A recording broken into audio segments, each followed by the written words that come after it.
Hello students, आइए देखते हैं क्षार धातुओं के रासायनिक गुण के बारे में। आप पढ़ रहे हैं यस ब्लॉक के तत्व। मैं मनीष गुप्ता अपने चैनल में आपका स्वागत करता हूं। तो आइए दोस्तों स्टार्ट करते हैं क्षार धातुओं के रासायनिक गुण, केमिकल प्रॉपर्टी के बारे में। बड़े आकार तथा कम आयन एंथैल्पी के कारण धातुएं अत्यधिक क्रियाशील होती हैं। क्षार धातुओं का आकार बड़ा होता है, आयन एंथैल्पी इनका कम होता है, जिसके कारण क्षार धातुएं जो हैं अत्यधिक क्रियाशील होती हैं। इनकी क्रियाशीलता वर्ग में ऊपर से नीचे की ओर जाने पर क्रमशः बढ़ती जाती है। ठीक है, क्षार धातुओं की जो क्रियाशीलता है वह वर्ग में ऊपर से नीचे की ओर जाने पर बढ़ती जाती है। ठीक है, तो बड़े आकार तथा कम आयन एंथैल्पी के कारण धातुएं अत्यधिक क्रियाशील होती हैं। इनकी क्रियाशीलता वर्ग में ऊपर से नीचे की ओर जाने पर क्रमशः बढ़ती जाती है। नंबर 1, वायु के साथ अभिक्रियाशीलता। क्षार धातुएं वायु की उपस्थिति में मलिन हो जाती हैं। क्षार धातुओं वायु की उपस्थिति में मलिन हो जाती हैं, क्योंकि आपको पता है कि क्षार धातुएं बहुत ही नरम, हल्की और चांदी के समान श्वेत होती हैं, चांदी के समान सफेद होती हैं। लेकिन जब वायु की उपस्थिति में क्षार धातुएं आती हैं तो इनकी जो चांदी की तरह चमक है वो कम हो जाती है। क्षार धातुएं वायु की उपस्थिति में मलिन हो जाती हैं, क्योंकि वायु की उपस्थिति में इन पर ऑक्साइड तथा हाइड्रोक्साइड की परत बन जाती है।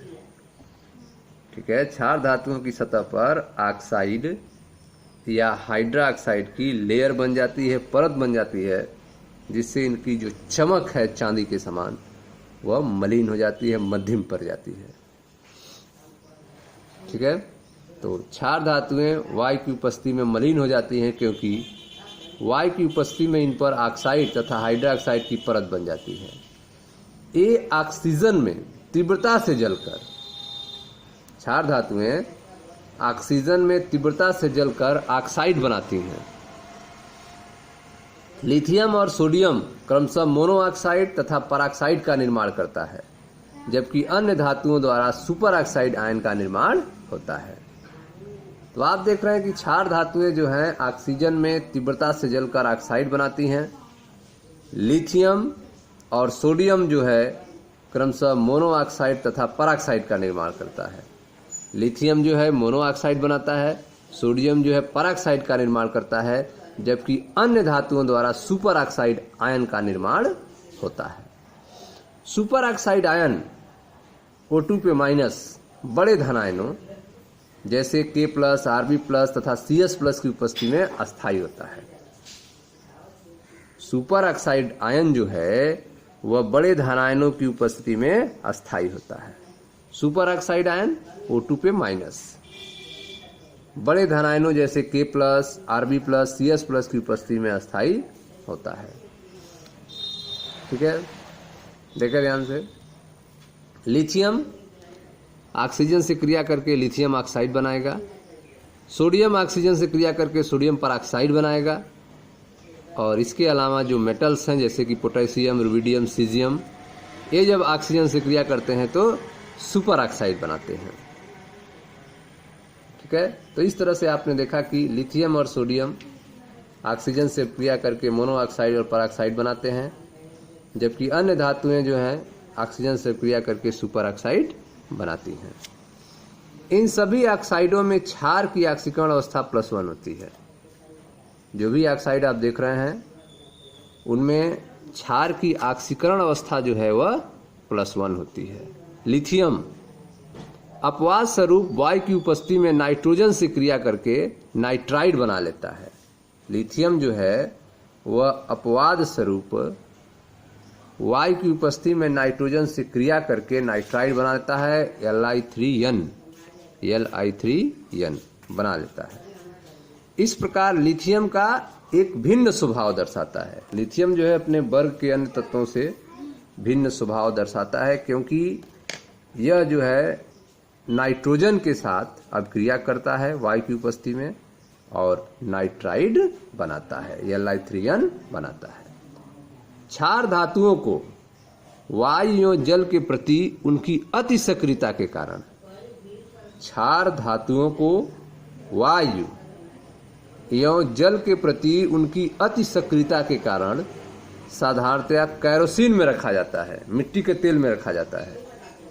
क्षार धातुएं जो हैं वे वायु और जल से अति सक्रियता करती हैं, अति क्रिया करती हैं, जिसके कारण इनकी क्रिया न हो क्षार धातुओं की वायु और जल से, इनको मिट्टी के तेल में अर्थात कैरोसिन में रखा जाता है। ठीक है। एक क्वेश्चन है उदाहरण के रूप में, KO2 में पोटेशियम की ऑक्सीकरण अवस्था क्या है? सुपर ऑक्साइड को O2- से दर्शाया जाता है, चूंकि यौगिक उदासीन है, अतः इसमें K की ऑक्सीकरण संख्या +1 है। ठीक है। पोटेशियम की ऑक्सीकरण संख्या इसमें क्या होगी? +1 होगी। तो आप पढ़ रहे हैं क्षार धातुओं के रासायनिक गुण के बारे में। पहला रासायनिक गुण आपने देखा वायु के साथ अभिक्रिया के बारे में। अब आइए आगे देखते हैं जल के साथ अभिक्रिया के बारे में। जल के साथ अभिक्रिया, क्षार धातुएं जल के साथ अभिक्रिया करके हाइड्रोक्साइड एवं डाईहाइड्रोजन बनाती हैं। क्षार धातुएं जो हैं जल के साथ अभिक्रिया करके हाइड्रोक्साइड बनाती हैं और डाईहाइड्रोजन बनाती हैं। देखें 2m + 2H2O बनेगा 2m + 2H- H2। तो क्षार धातुएं जल के साथ अभिक्रिया करके हाइड्रोक्साइड बना रही हैं और डाईहाइड्रोजन बना रही हैं, H2 बना रही हैं। यद्यपि लिथियम के मानक इलेक्ट्रोड विभव ई स्टैंडर्ड का मान अधिकतम ऋणात्मक होता है। लिथियम के मानक इलेक्ट्रोड विभव ई स्टैंडर्ड का मान जो है अधिकतम ऋणात्मक होता है, परंतु जल के साथ इसकी अभिक्रियाशीलता सोडियम की तुलना में कम होती है। ठीक है। जल के साथ इसकी अभिक्रियाशीलता जो है सोडियम की तुलना में कम होती है, जबकि सोडियम के मानक इलेक्ट्रोड विभव का मान अन्य क्षार धातुओं की तुलना में अन्य क्षार धातुओं की अपेक्षा न्यून ऋणात्मक होता है। सोडियम का मानक इलेक्ट्रोड विभव ई स्टैंडर्ड जो है अन्य क्षार धातुओं की अपेक्षा कम ऋणात्मक होता है। ठीक है। तो जल के साथ अभिक्रियाशीलता में आपने देखा कि क्षार धातुएं जो हैं जल के साथ अभिक्रिया करके हाइड्रोक्साइड और डाईहाइड्रोजन बनाती हैं। यद्यपि लिथियम के मानक इलेक्ट्रोड विभव का मान जो है अत्यधिक ऋणात्मक होता है, परंतु जल के साथ इसकी अभिक्रियाशीलता सोडियम की तुलना में कम होती है। जल के साथ इसकी अभिक्रियाशीलता जो है लिथियम की सोडियम की तुलना में कम होती है, जबकि सोडियम के मानक इलेक्ट्रोड विभव का मान अन्य क्षार धातुओं की अपेक्षा न्यून ऋणात्मक होता है, कम ऋणात्मक होता है। लिथियम के इस व्यवहार के कारण इसके छोटा आकार और अत्यधिक जल योजन ऊर्जा का होना है। लिथियम का यह व्यवहार जो है इसके छोटे आकार के कारण और अत्यधिक जल योजन ऊर्जा होने के कारण होता है। अन्य क्षार धातुएं जल के साथ विस्फोटी अभिक्रिया करती हैं।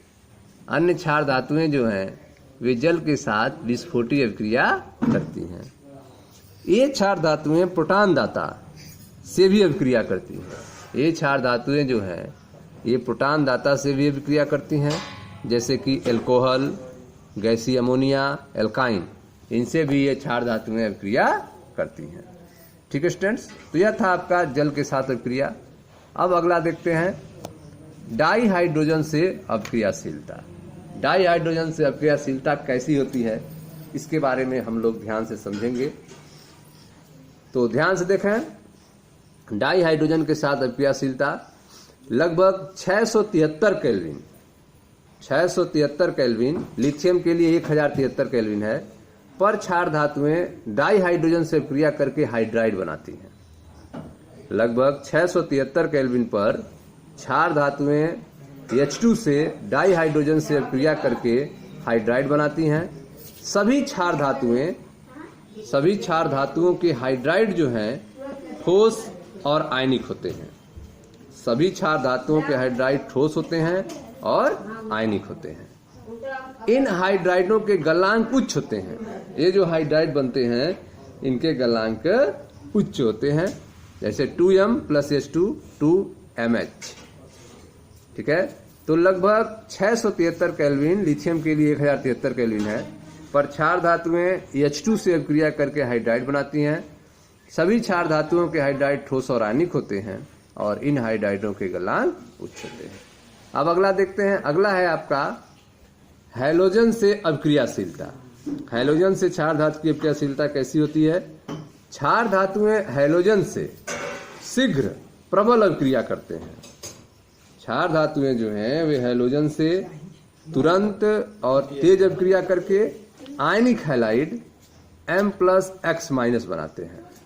हालांकि लिथियम के हैलाइड जो है आंशिक रूप से सहसंयोजन होते हैं।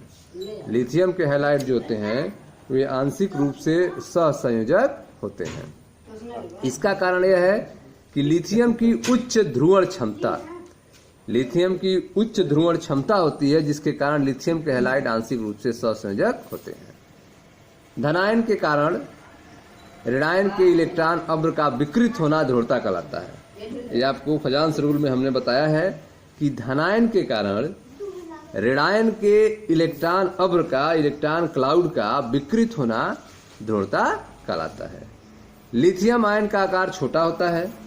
लिथियम आयन का आकार छोटा होता है, अतः यह हैलाइड आयन के इलेक्ट्रॉन अब्र को विकृत करके अधिक क्षमता दर्शाता है। ठीक है, तो लिथियम आयन का आकार छोटा होता है, अतः यह हैलाइड आयन के इलेक्ट्रॉन क्लाउड को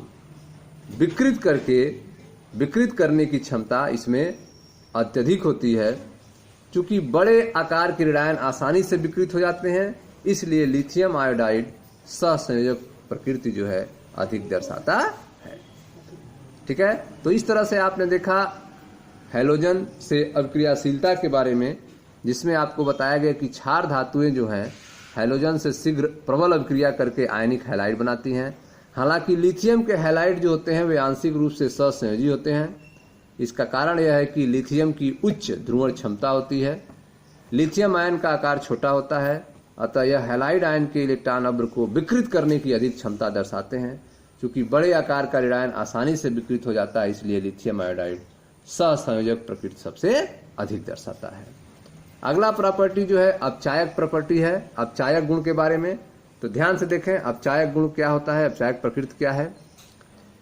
क्षार धातुएं जो हैं वे प्रबल अपचायक के रूप में कार्य करती हैं। क्षार धातुएं प्रबल अपचायक के रूप में कार्य करती हैं, जिनमें लिथियम जो है वह प्रबलतम और सोडियम जो है दुर्बल अपचायक है। लिथियम जो है वह प्रबलतम अपचायक है। ठीक है, क्षार धातुएं जो हैं वे अपचायक के रूप में कार्य करती हैं। क्षार धातुएं अपचायक के रूप में कार्य करती हैं, जिसमें लिथियम जो है वह प्रबलतम और सोडियम जो है दुर्बलतम अपचायक है। मानक इलेक्ट्रोड विभव, मानक इलेक्ट्रोड विभव ई स्टैंडर्ड जो अपचायक क्षमता का मापक है, संपूर्ण परिवर्तन का प्रतिनिधित्व करता है। मानक इलेक्ट्रोड विभव जो है ई स्टैंडर्ड जो अपचायक क्षमता का मापक है, यह संपूर्ण परिवर्तन का प्रतिनिधित्व करता है। ठीक है, यम सॉलिड, यम गैस, ऊर्ध्वपातन एंथैल्पी, यम गैस, यम प्लस इलेक्ट्रॉन निकलेगा आयन एंथैल्पी। ठीक है, यम प्लस गैस प्लस H2O, यम प्लस एक्वस जलयोजन एंथैल्पी। ठीक है, लिथियम आयन, लिथियम आयन का आकार छोटा होने के कारण इसकी जलयोजन एंथैल्पी का मान अत्यधिक होता है। लिथियम आयन का आकार छोटा होने के कारण इसका जलयोजन एंथैल्पी का मान अधिकतम होता है, जो इसके उच्च ऋणात्मक मानक इलेक्ट्रोड विभव का मान तथा इसके प्रबल अपचायक होने की पुष्टि करता है। ठीक है, तो लिथियम का आकार छोटा होने के कारण इसकी जलयोजन एंथैल्पी का मान अधिकतम होता है, जो इसके उच्च ऋणात्मक मानक इलेक्ट्रोड विभव का मान तथा इसके प्रबल अपचायक होने की पुष्टि करता है। ठीक है, अब अगली जो रासायनिक गुण है वह है द्रव अमोनिया में विलयन की।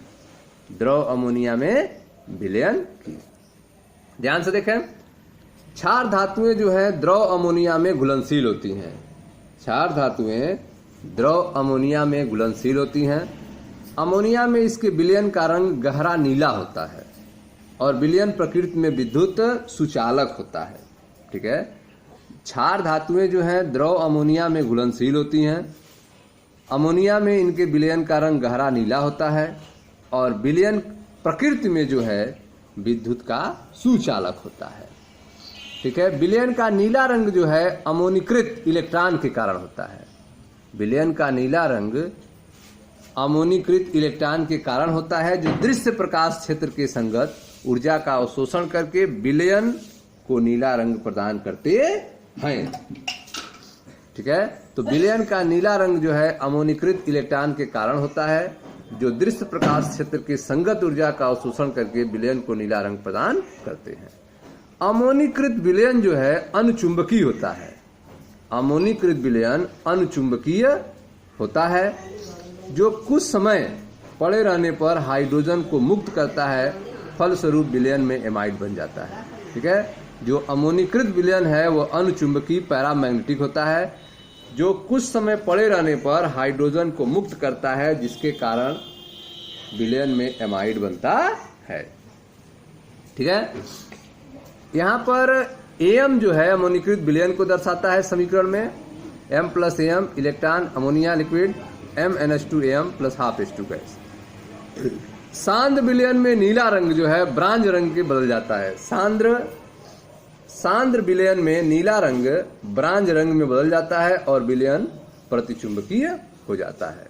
ठीक है, सांद्र विलयन में नीला रंग ब्रांज रंग में बदल जाता है और विलयन डायामैग्नेटिक हो जाता है, प्रतिचुंबकीय हो जाता है। ठीक है, तो आप देख रहे हैं द्रव अमोनिया में विलयन के बारे में। इसमें आपको बताया गया कि क्षार धातुएं जो हैं द्रव अमोनिया में घुलनशील होती हैं। अमोनिया में इनका विलयन का रंग गहरा नीला होता है और विलयन प्रकृति में विद्युत का सुचालक होता है। X + Y NH3 MnH3X++ electron NH3Y।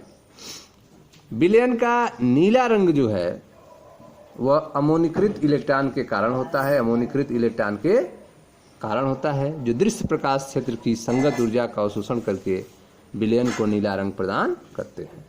अमोनीकृत विलयन जो है वह अनुचुंबकीय होता है, जो कुछ समय पड़े रहने पर हाइड्रोजन को मुक्त करता है। ठीक है, अमोनीकृत विलयन जो है वह अनुचुंबकीय होता है, जो कुछ समय पड़े रहने पर हाइड्रोजन को मुक्त करता है, फलस्वरूप विलयन में एमाइड बन जाता है। M+ इलेक्ट्रॉन NH3 हाइड्रोजन मुक्त होगा और आपका एमाइड बन जाएगा। सांद्र विलयन में नीला रंग ब्रांज रंग में बदल जाता है और विलयन प्रतिचुंबकीय हो जाता है। ठीक है, तो यह थे आपके रासायनिक गुण के बारे में, क्षार धातुओं के केमिकल प्रॉपर्टी के बारे में। अब हम लोग देखते हैं क्षार धातुओं का क्या यूज है, क्षार धातुओं का क्या उपयोग है, इसके बारे में ध्यान से देख लें। लिथियम का उपयोग जो है महत्वपूर्ण मिश्र धातुओं के निर्माण में होता है। लिथियम का उपयोग महत्वपूर्ण मिश्र धातुओं के निर्माण में होता है। ठीक है स्टूडेंट्स, मिलते हैं नेक्स्ट वीडियो में, वहां पे उपयोग की चर्चा की जाएगी।